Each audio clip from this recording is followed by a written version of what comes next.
listening to Inclusive AF with Jackye Clayton and Katee Van Horn.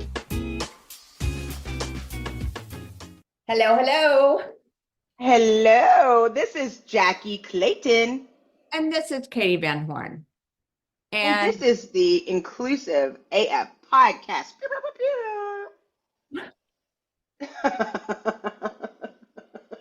So folks, I just put a lemon head in my mouth and Jackie's trying to get me to spit it out on camera.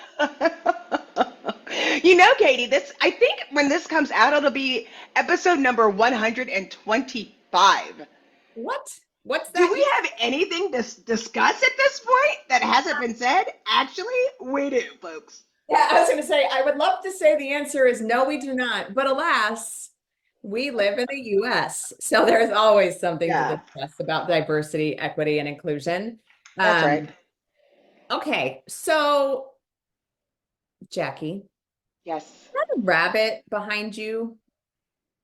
It's a rabbit gnome. It's a gnome in a rabbit costume for Easter.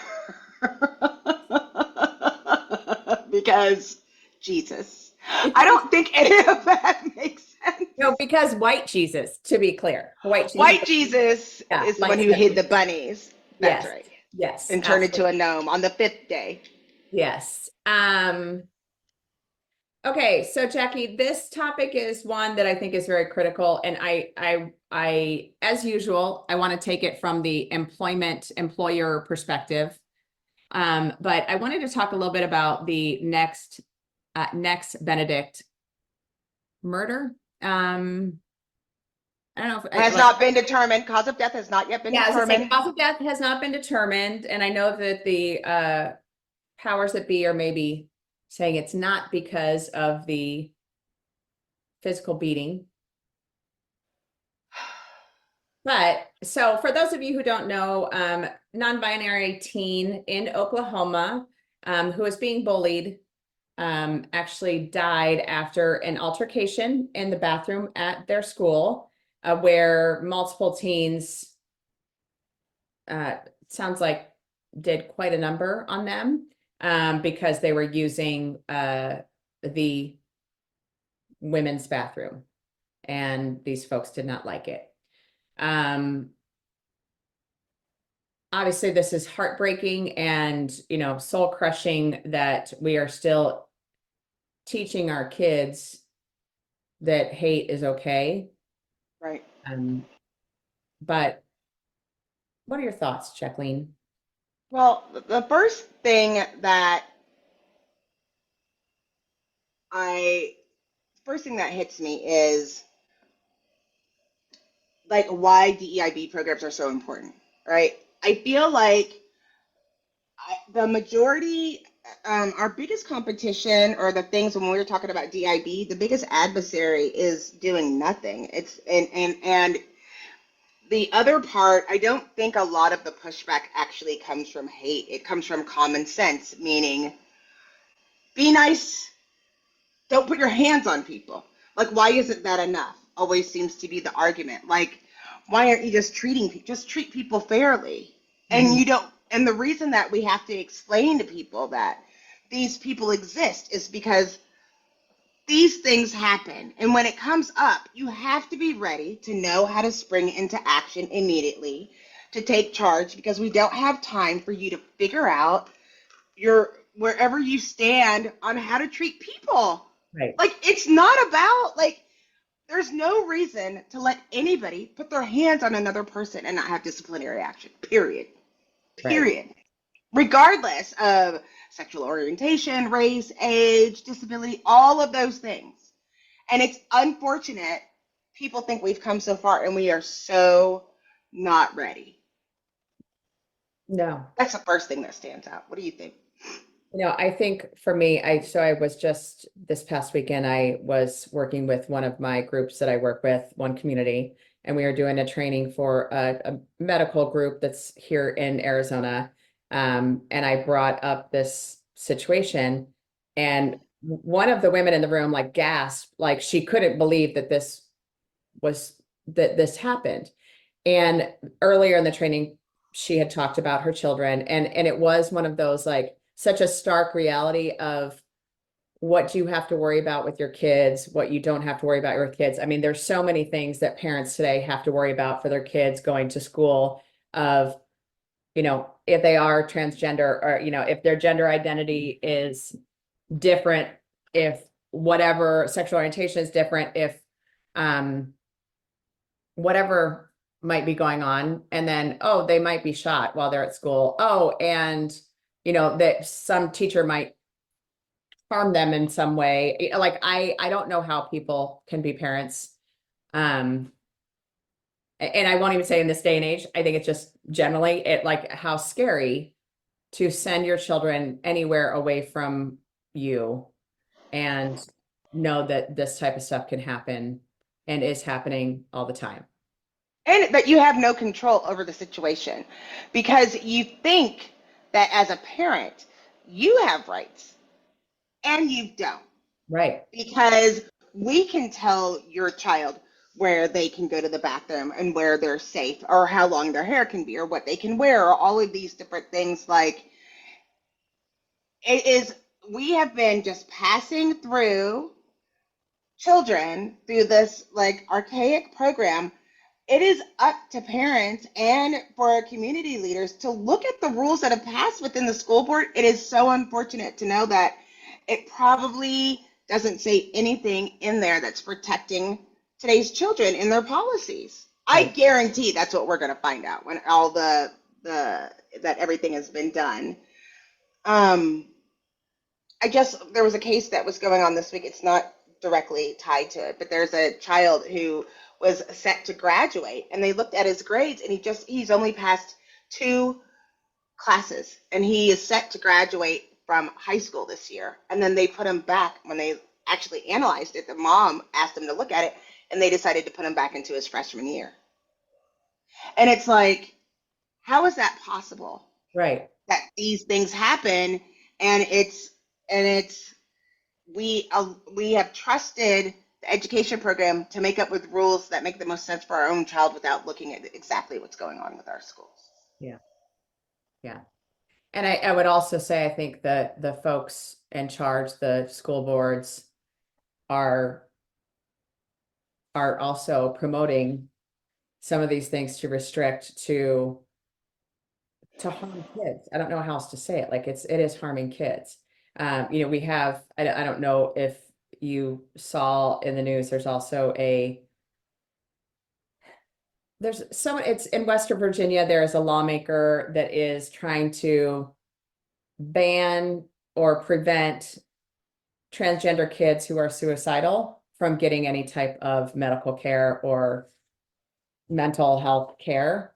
And it is like the American Medical Association and so many different things have said, a child knows by the age of 3 what their sexual identity is and what their gender identity is.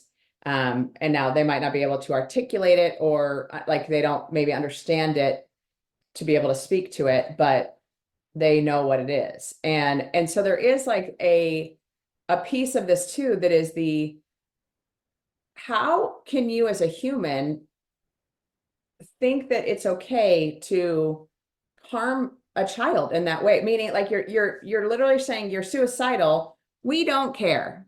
You don't get services. Oh, but also at the same time, if we have an embryo, that's a child and we're going to protect it at all costs. It makes no sense. I don't think I just did a poll, I just pulled just trans kids, and there are laws in Kentucky saying that your child could be arrested for using the wrong bathroom. That's going on right now. About school boards outing trans kids in California. About like mandating that you have to tell people's parents, you can't hide that information that you have, that if you find out somebody's pronouns, you have to tell their children, or not have schools being able to use their preferred name. Like, this is going on, and I don't know what benefit? What is beneficial if a child is transgender? How are you benefiting from preventing them to live their life? I don't know what's the point of not allowing people to be within the identity, because I mean, you're not preventing anything from happening. This is happening with or without you. And by making these people less than a child in education and making them seem less than or not normal in some kind of way is where a lot of this hate, I could treat you any way I want to because no one thinks that you should exist. Right. You see a lot of the hate comes out of this. Right. And, I think, to your point, there are, so this is from 2022, and it was more than 300 bills targeting trans people were introduced by state lawmakers in 2022. I know it's much higher now in 2024. In Arizona alone, I think there's 5 or 6 that are going on that they're trying to get through the different parts of the government. And it is like, to your point, like, but why? Like, what are they doing to you? Because it's not that they're asking for something extraordinary. It's not that any of these kids or anyone in the transgender community is saying, I want more rights than you. Right. It's just, I want the same rights and I wanted to be treated with respect, and I don't want to be harmed. And that somehow is offensive to people. The other part, next, Benedict was a member of the Choctaw Nation. And we know that Indigenous people here in the United States have long helped in explaining like Two-Spirit and looking at multiple identities since the beginning of time. Mm-hmm. And I wonder how that is going to play a part when, especially in Oklahoma, when we know about, we've studied, and people who are listening will have to do a lot of their own research because this is not an episode that's speaking just about Two-Spirit. But when you look at people who identify as Two-Spirit and then not being able to protect those same people at school is just part of the conversation. Mm-hmm. Well, and I think there's also the piece, and this is what I always come back to as well, of every time we talk about any of these situations and, any type of hate crimes, it is like, I always go back to, it's not just one group that's being targeted. It's the whole human that's being targeted. So it is you are targeting what piece of that human do you hate so much that you're going to harm them, that Right. you're going to murder them, that you're going to, whatever it might be. And I think that's the piece as well. And again, we know that, this is fact that Black transgender women are the most targeted and the most harmed, just based on, all of the different statistics that are tracked around hate crimes and things along these lines. But it is just why do we keep trying to harm people that are different than us? Like, Right. to what end? I mean, and you can't even stick up for yourself. From what I can tell especially in the story from next, when you're trying to prevent people from doing something and the police officer's like, oh yeah, we'll take care of it. And they're not taking care of it. Mm-hmm. And it's also, do they even know how to take care of it? Because Right. I go back to also, like, and this is not to defend law enforcement. I don't think I need to. They can defend themselves. It's more of we ask so much, and it can be applied to educators as well. We ask so much of folks without giving the right resources, without giving the right training. I have, multiple siblings, and my parents were both educators. And my sister, like, it's almost a joke that she will go to these continuing education or whatever the heck they're called. They're, like instruction days or whatever for teachers, and in service, that's what it's called, in service days. And she will be like, we have this person here doing this training, and it's supposed to be about like how to identify if a child is suicidal, but the person is like, doesn't know what they're talking about and has never had any experience. And like, and so they're also, because they are so underfunded, they're Right. bringing in free resources or people that aren't educated or don't know how to say, no, here are the things you need to look at. Here's how you can help prevent that. Here's, if it does happen, how do you keep that kid safe? Because I think that's the other part. It's I will speak for my sister. She cares deeply for the kids that are in her classroom and in the school, period. I mean, she just the other day went to a wrestling match for some of the high school kids. She teaches junior high. She hasn't had these kids as students, but she's like, oh, they asked me if I would come because they were all excited to be part of this wrestling tournament. I'm like, that's awesome. But you have those types of teachers, then you have other types of teachers that don't care. And we are doing everything in our power to underfund, under-resource, not give anything to these educators. And the same thing applies to police officers. It's how often are they getting de-escalation training? How often are they getting training on how to identify someone that's having a mental health crisis and what to do? Because what you see in these videos all the time is someone's having a mental health crisis and they come in and they come right to the person versus giving them space versus like all the things that you learn how to do when you're in these crisis environments. They either haven't been taught or they forget it or whatever. And so it is how often are they actually getting training, reinforcement of the training, whatever it might be, to help them know this person isn't resisting arrest. They don't understand what I'm saying. They don't understand what's going on. They are having a mental health crisis, whatever it might be. Don't shoot. Give them some space and call someone that can actually help them.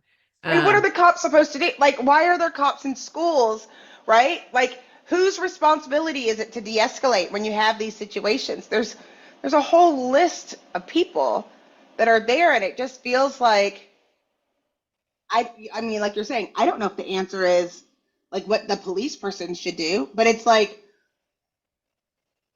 does the average parent know how things escalate on who is supposed to take what situation that it's going on? Right. When something happens in the bathroom, whose responsibility is it to deal with the children that are in there? Right. Well, and also like, what is that punishment? But not even what the punishment is, but also how are you helping to educate those children so that they don't do it again, or so that they can learn better or have more critical thinking skills to go, oh no, because like, you're not allowed to talk about it, and they can't go to the library and learn about it because the books have been taken out of school. Yes. And they don't talk about Stonewall in American history. So where are we supposed to, what? Tell me what to do. I hear you. I think it's one of those things that it's an unfortunate situation where there isn't a one and done. I mean, it's like all things diversity. There's not a one answer is going to solve it. It's you need to do 17 things to actually make some change and get things to happen and get things to get better. And that's a lot of heavy lifting. And again, it goes back to who's having to do the heavy lifting. And it's usually the folks that are already in those marginalized groups in those communities that are like, how do I carry on and have to deal with one more thing? So why can't people just go back to like, why can't people just be kind?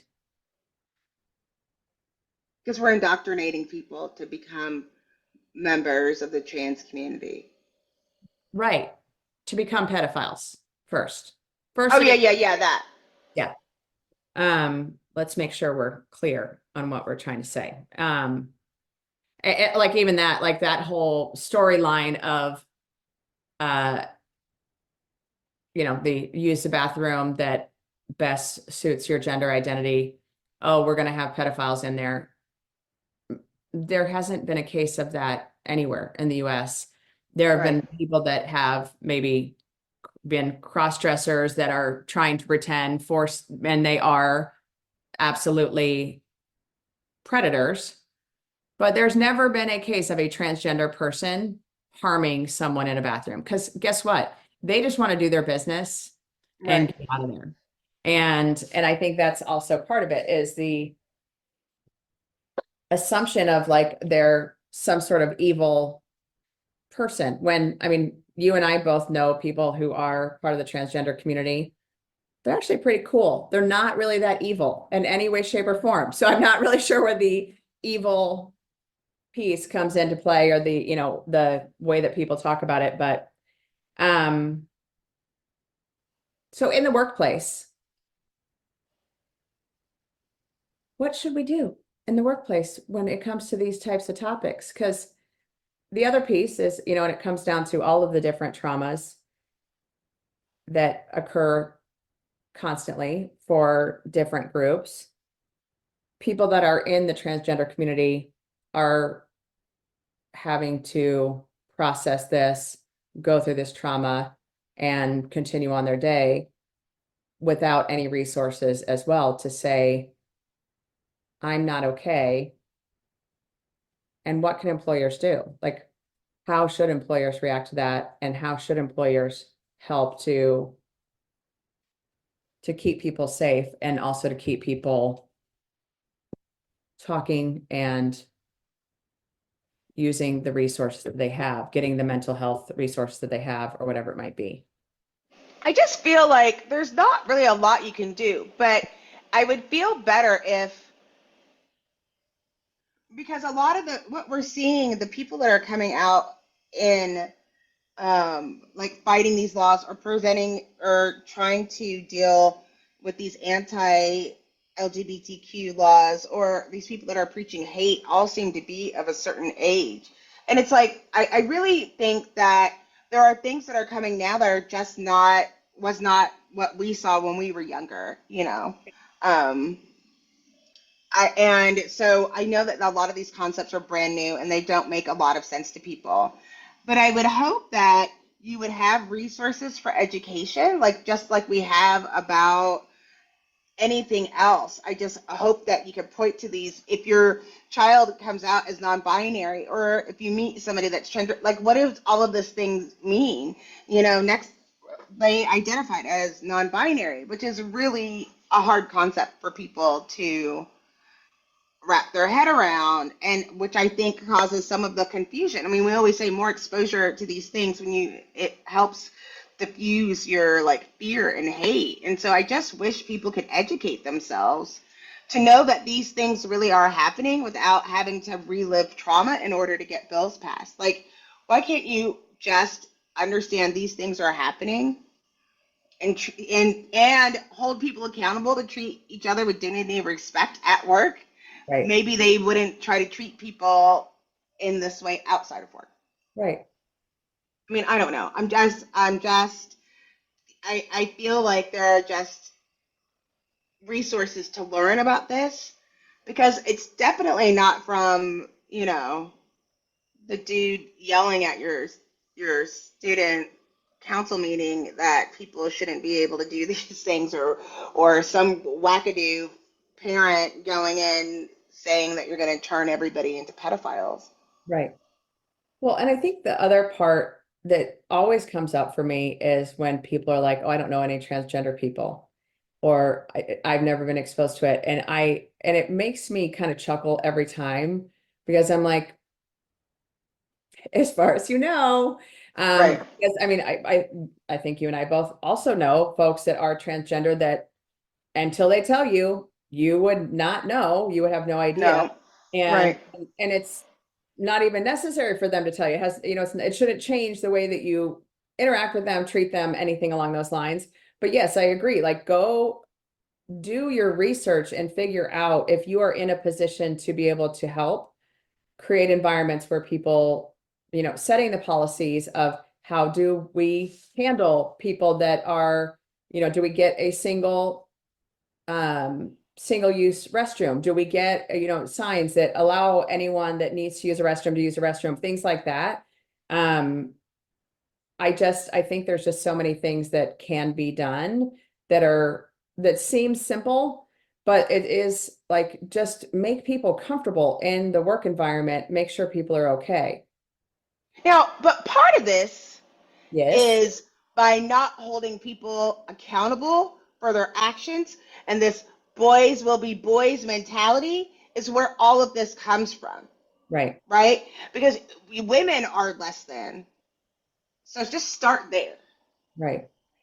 Like, we already know that like people aren't being held accountable just for what's going on when cisgender straight people aren't being held accountable when you're looking at different things or violations against women or various genders or people that have disabled. Like, we don't treat people as equal. Like, that's the other part. If you would start treating everyone more fairly and equitably, and that became the norm instead of the exception, Right. then that could trickle down. Right. Exactly. Because the stuff that they talk about that they fear are also the things that they allow people to get away with and not hold people accountable in the first place. Agree. Agree. Okay. Like if you held people accountable for sexual assault, men for sexual assault, or those types of things, then you wouldn't worry about somebody trying to commit an offense if people were held accountable for the offenses that they're committing.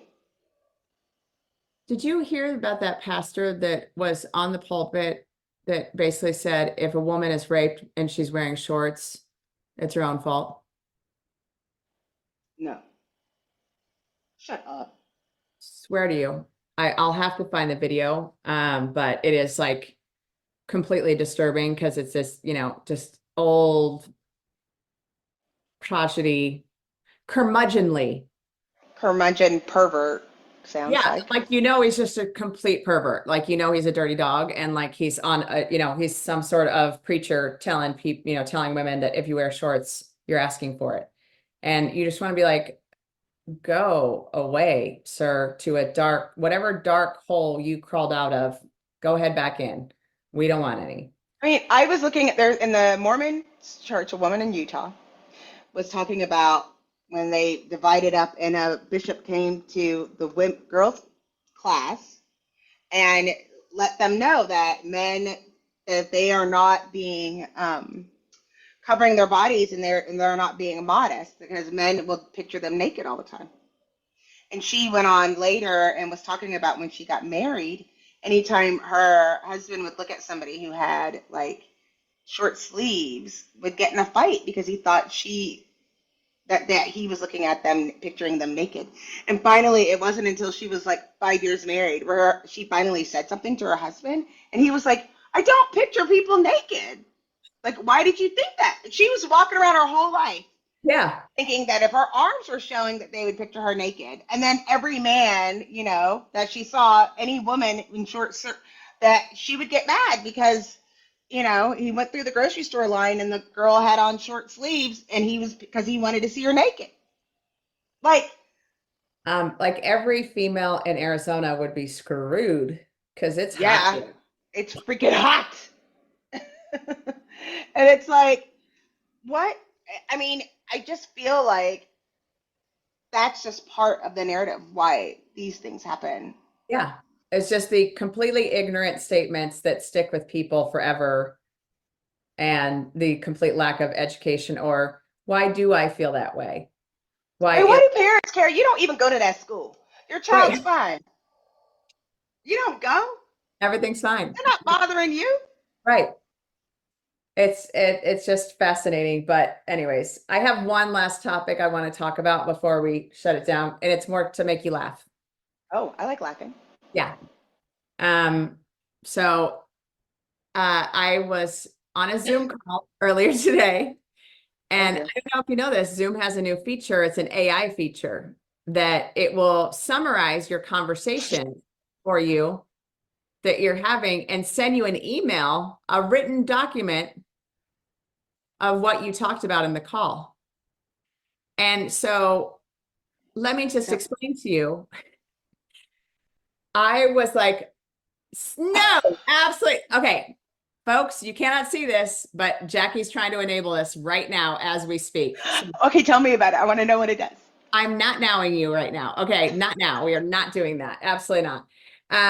But it's literally, so I'm on, as one might realize, if you are in HR, sometimes you have one-on-ones with managers and they're telling you about performance issues or about something that's going on that's very confidential.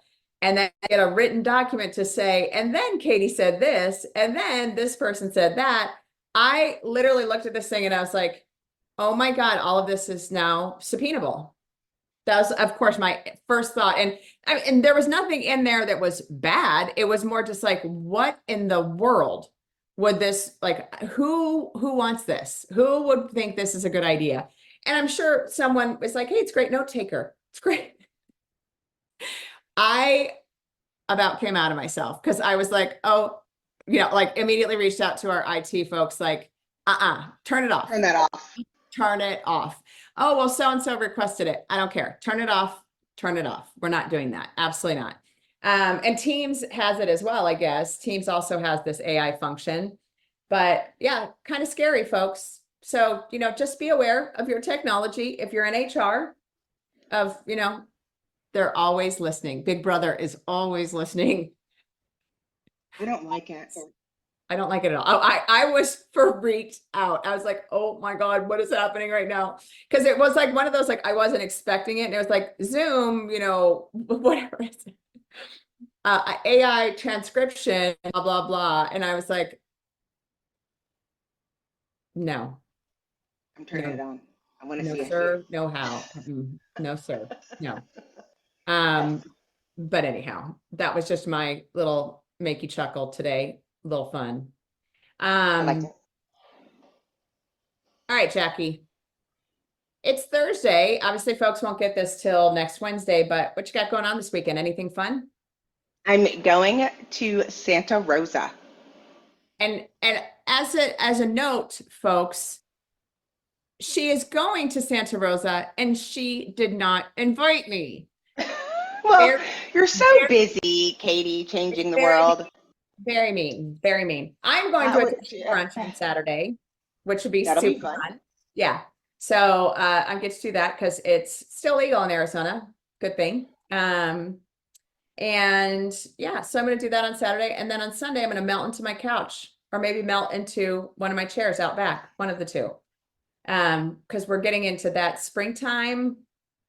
All my allergies are kicking in, but I don't care because it's beautiful out.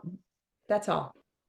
It's that 1 month period where it's beautiful. Oh, bullshit. Okay. It's just hot and No, it is beautiful from now until May. It's gorgeous in Arizona. And then end of May is when you're like, yeah, it's a little warm. And then June, July, August, September, you're like, I want to die and I just want to sit in my pool all day. It's when you fried eggs on the sidewalk. Exactly. But other than that, I don't have to shovel anything snow-wise. I don't. We got all kinds of things going on our Zoom today. That's great. I don't have to shovel it. I don't have to drive in something that's going to make me slide all over the road. So I'm safe. So good. All right, folks. Thanks for listening. I really hope that you would just everybody be nice. Everybody be nice. No, I don't want people to be nice. I want people to be kind. Be kind. Because nice is superficial, I feel like. Be intentional. Be intentional in your nicety. How about that? Is that a word?